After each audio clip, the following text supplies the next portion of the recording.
Yeah, good evening, guys. It's Darren from Jace Media, and in the chair tonight are Wolverhampton's hard rockers, Janani. Good evening, lads. Hey, good evening. How's it going? It's going well. It's going well, all things considered. We are pushing hard and ready to get back at it.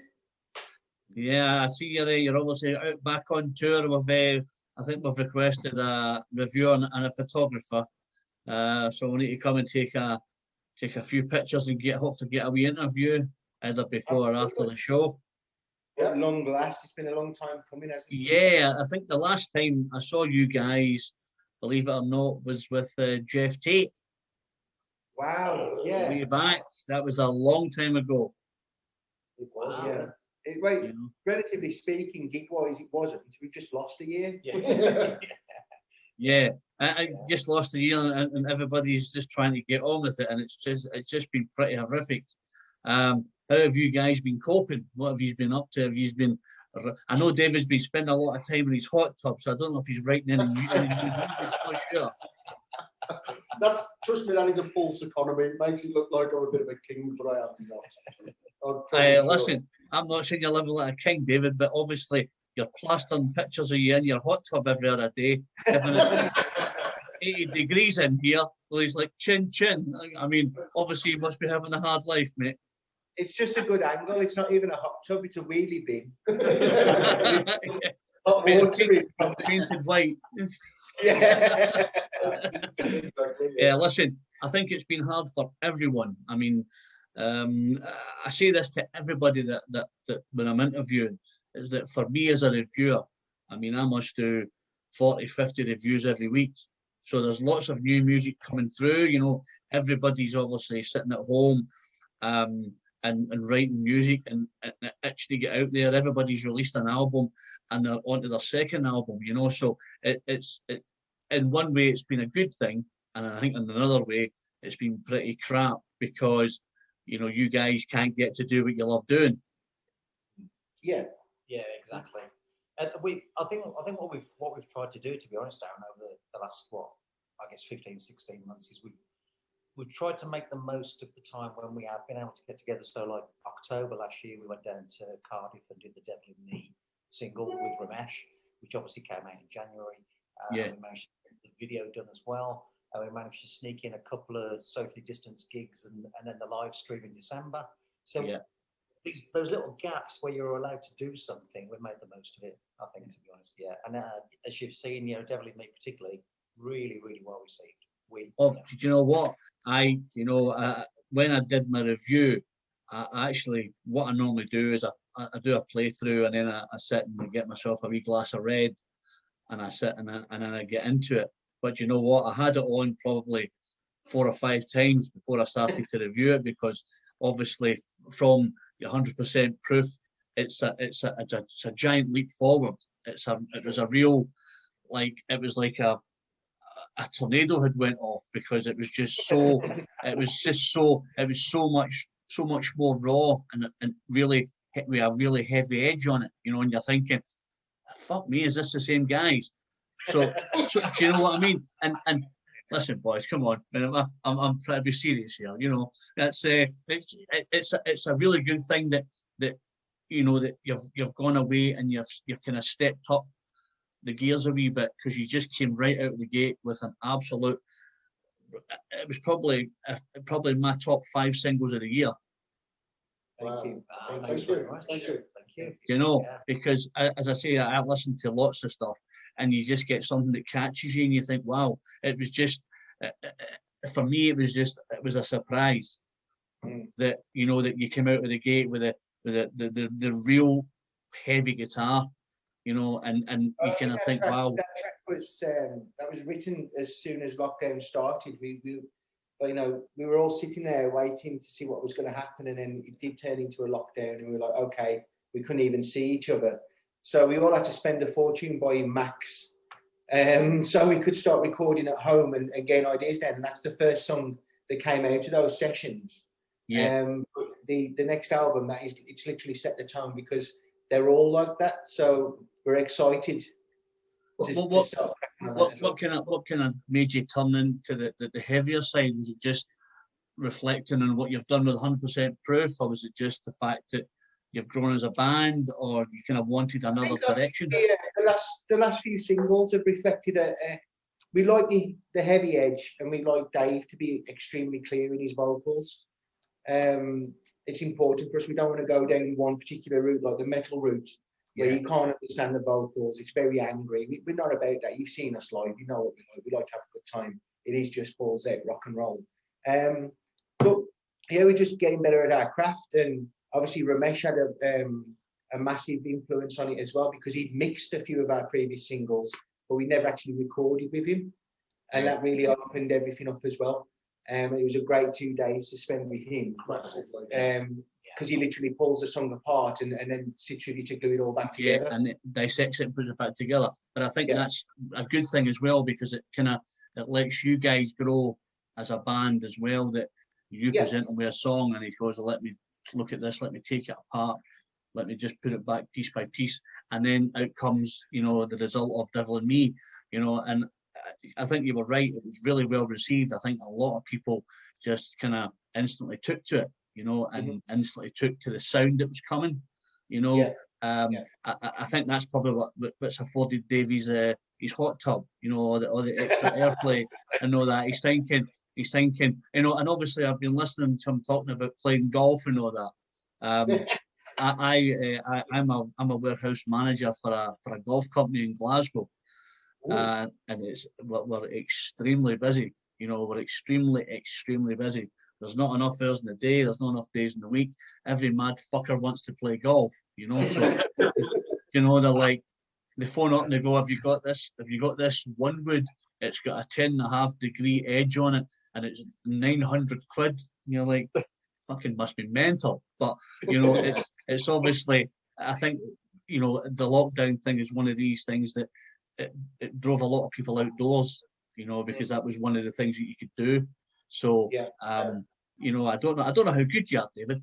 You might be good, you might be shit. Who knows? Well, he's good. I actually used to be a PGA pro. Oh, did you? Wow. That's hard to believe, isn't it? But yeah. Yes, it is hard to believe, David. But thank you for telling us that. Yeah. So there you go. Fantastic. But Darren, what you were saying just about the new songs and all that type of thing coming through. Yeah. I think what you touched on was perfect there when you said we kind of stepped up a level. And the reason we did that is because to be taken seriously to the next step for us progressively, we had to up our game, because there's a lot of bands out there just on the cusp. David, you're absolutely right. You're right. That's why we did it. Yeah, I think I think it's good to be diverse, because obviously if you do another album of the same, people go, "Okay, it's the same stuff."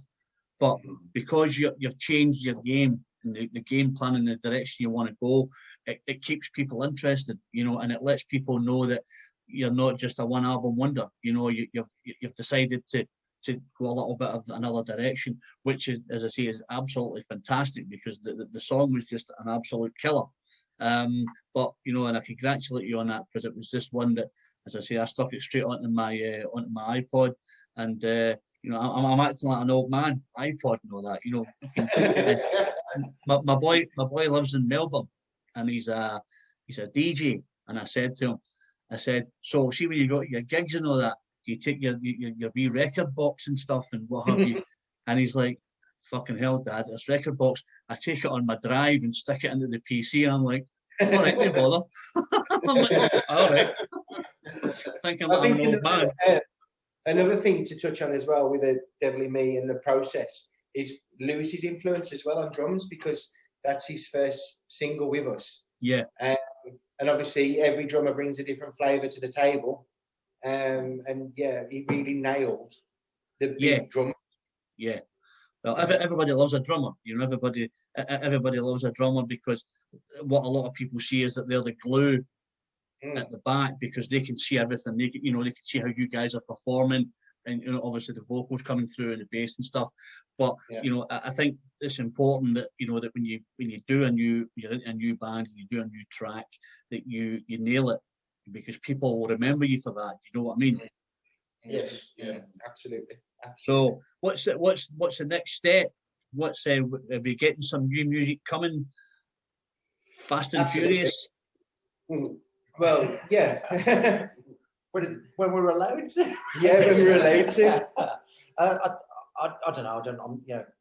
I think we've got to. I mean, we've got our first gig, but in God knows how long, in 2 weeks' time, up in Blackpool at Waterloo Bar, which we're really looking forward to doing. Sold out as well. It's sold out. It's a socially distanced gig, but it's full. It's a full rock show. We can go full electric. Week after that, we've got 1865 in Southampton. And then we've got Dementia Aware Fest in Birmingham in July. Unfortunately, Rambling Band cancelled. So we've got some gigs coming up where we want to get back into the swing of having fun live, I think. And we've got a lot more time now on our hands, because we've got a bit of a HQ where we can focus more on writing and creating. Yeah, that's the next big announcements coming from us will be about the HQ that Brian just touched on. We spent the last 2 months renovating our own rehearsal space and unit. Brilliant.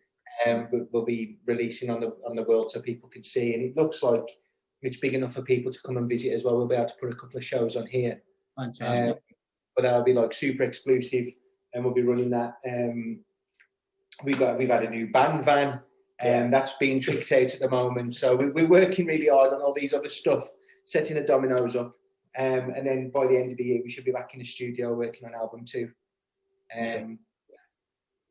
That's good. I mean, I think, and I think that people will recognise that, like I've just said, that you're stepped up a gear, where you're now focusing on, being like, we want to let people know we're still about. We want to let people know we're serious. We've got our new HQ, and I think that's a good experience as well for fans to maybe come along for a day or a half a day and see what you guys do. A lot of people might think, it's just getting in the studio, playing some chords, getting pissed, and then doing the business. But it's hard work. It's not like a 10-minute jolly. It takes months of preparation. And I guess it'd be good for the guys to come in and see you guys doing your thing and appreciating kind of what you do, first of all, and then appreciating the kind of money you've got to spend, to become successful. Do you know what I mean?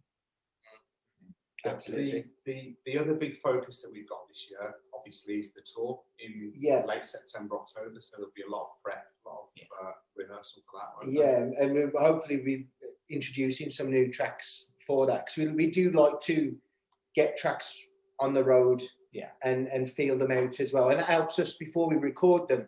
It helps us find out what works and what doesn't work within a track as well, if we wanted anything to change.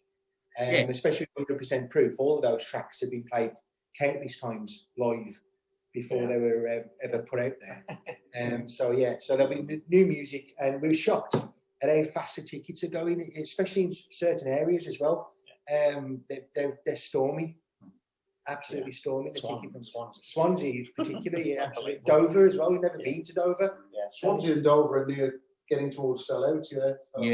But that's good though, and I think via getting back to it, I think it lets people know that how good a band you are. That if you're selling out places or almost selling out places, the time it comes to the show, they'll be sold out.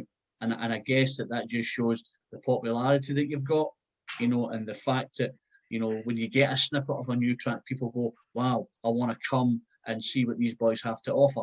I saw it firsthand, with Jeff, and I had a chat with David before the gig and stuff like that, and got the set list and what have you. I was kind of just, at that time, I was just breaking into trying to get into reviewing and stuff. I mean, I've been in the music industry for probably 30 years. I've been a bodyguard and I've managed bands and all that stuff. And I really like this, because you get to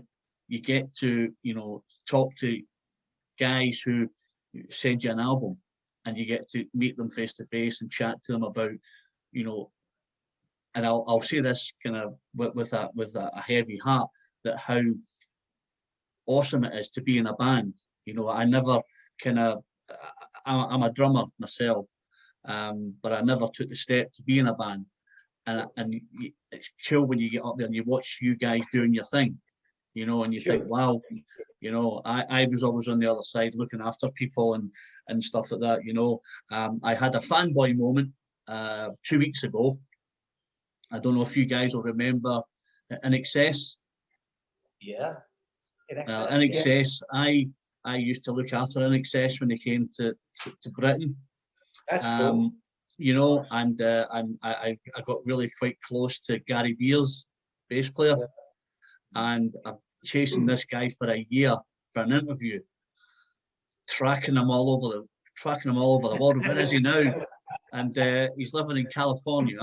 And I'd said to his PR, look, you need to get with this interview. I'm fucking fed up asking you, you know.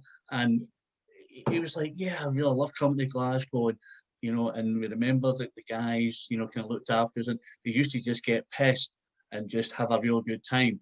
You know, you've got to take care of these 6 lads who are just off their nut. But it was a good experience, you know, and you kind of think, I wonder what it'd be like to be a rock star, you know, to be on stage. Now, you guys are doing that. You guys are living that, you know, living that lifestyle. Although you've all got day jobs and what have you, you're living that lifestyle, which is great. Mm-hmm. Yeah, and that's one of the biggest things that obviously when you have it all taken away from you, that you miss. It's not so much the musician aspect of it, because you can play at home and you can meet up for a rehearsal. It's being with your friends, it's being on the road, it's meeting new people, turning up to venues, the crack, the laughter. You know, it's not being on the road for us isn't laborious at all. It's not a hardship. We adore every second of it. When we, you know, and to have that ripped away, you like, I think we'd already got 30, 40 gigs booked for that year. Yeah, last year we'd got 37 gigs booked by the start of the year. So that would normally double throughout the year. Yeah. So we miss it a lot. That's we did 5. Yeah. It's of what would potentially have been 60 gigs. Yeah, so, and that must be hard, because, like, as I say, you know, you're five good mates who just love getting in the studio and then going out on tour, ripping it up. And when it's taken away from you through no fault of your own, you kind of, you wonder, am I going to do it again? Is it going to happen, you know? And I guess that, you know, the restrictions being lifted and stuff like that, and then people saying there's going to be gigs going on. I think that's a major boost for everyone. You guys will have a kind of renewed confidence and a renewed vigor to go out there and go, we want to give the fans the best that we can of Gianani. Do you know what I mean? And I think that'll come across really well when the gigs kick off. You know, and I think you'll have a great reception, as you know, when you come to Glasgow, because we like a wee night out. We like a wee tipple now and again, you know. To be perfectly honest with you, we enjoy playing a local gig because this is where we're from and this is where we started. Yeah. But there's nothing like travelling. There's nothing like rocking up in the middle of, let's say for argument's sake, when we went to Glasgow, we played there with Jeff Tate. We played the Hard Rock Cafe in Glasgow. We've been to Hanneman's multiple times. Yeah. And the Scottish people always look after us. Yeah. We've never felt more welcome than, I think, because we're from the Black Country and people are very straight talking, so much in common with Scottish people. So it's just a home from home for us. We're so well received there. It's untrue. I ain't just saying it, but Glasgow particularly. Yeah, absolutely. There's always, we can't talk about it on here, but there's always a story that comes out of Glasgow. there's always a story. It's not like we like to enjoy ourselves or anything, you know. We don't like to enjoy ourselves too much, but obviously when you do come to Glasgow, you know, there's always going to be a story going back somewhere, you know. But that's great though, you know. I think particularly Glaswegians, you know, we love our live music, you know, and we love to come out and support bands, you know, that want to come and play, and you think, yeah, I'm going to give these guys a go, and the Glaswegians just love it. They love the sweat dripping off the roof, you know. They love the noise. They love, you know, you guys coming out and chatting, because it gives, it's like I said earlier on, it gives these guys an insight into your life. You know, you're just 5 ordinary guys who play a particular brand of music that resonates with a lot of people, you know, and just to see their faces when you guys are on stage doing it is just incredible. The thing is as well, if you think about our representation, our agents and that kind of thing, we've got obviously Gordy and Pete at Shock City. Yep. Who are like our booking agents. We've also got the guy who oversees all the ins and outs and the bits and bobs with Martin Jarvis. So we've got the Scottish connection. The Scottish connection is huge. Yes. Huge. Yeah. You know, Gordy and Pete, they'll look after you extremely well. You know, they're two good guys. You know, I used to work for Shock City a few years ago. But I guess for me it was about branching out. I think, you know, doing the security and things like that for some of the bands and stuff. I think for me it was about trying to find myself, you know, and saying I've been with Shock. You're a really good company.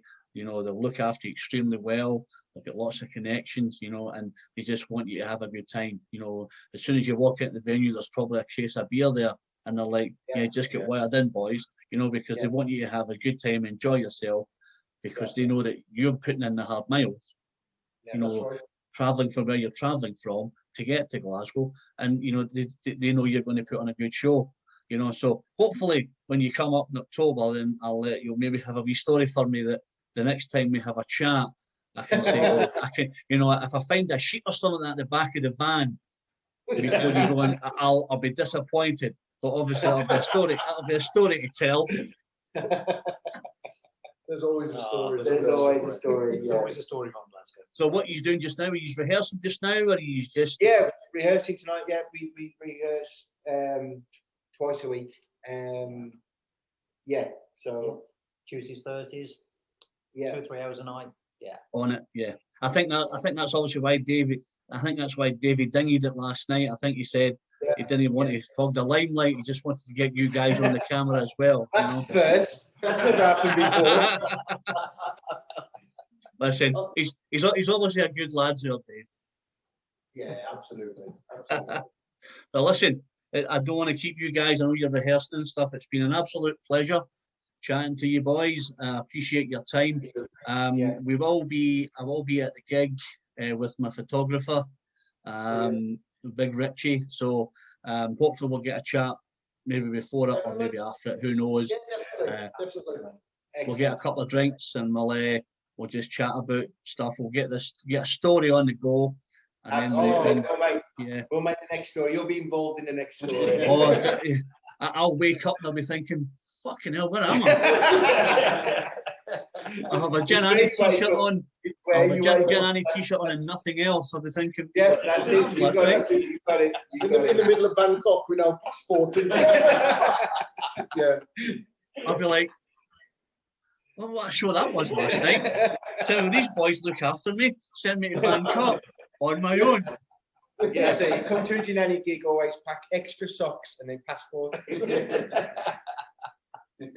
Byron, I don't know who's got 2 passports. You want me to pack an extra passport? Spy. Yeah, well, yeah. Come up with that. Money, yes. Passports, yes. Passports. Who is this dude? Absolutely. Well, listen, guys, it's been an absolute pleasure chatting to you. I appreciate your time. Let's get together in October, and I hope that everything you do before we get to the October gig is a massive success, because you deserve it. It's just really good that that you're making new music. It's good that you're giving the fans what they want, and I think with your new stuff, you will gather some new fans, because I think a lot of people like the heavier sound. So keep it up, keep rocking, and we shall see you in October. You will. Hey guys, stay safe. Thanks, boys. Cheers.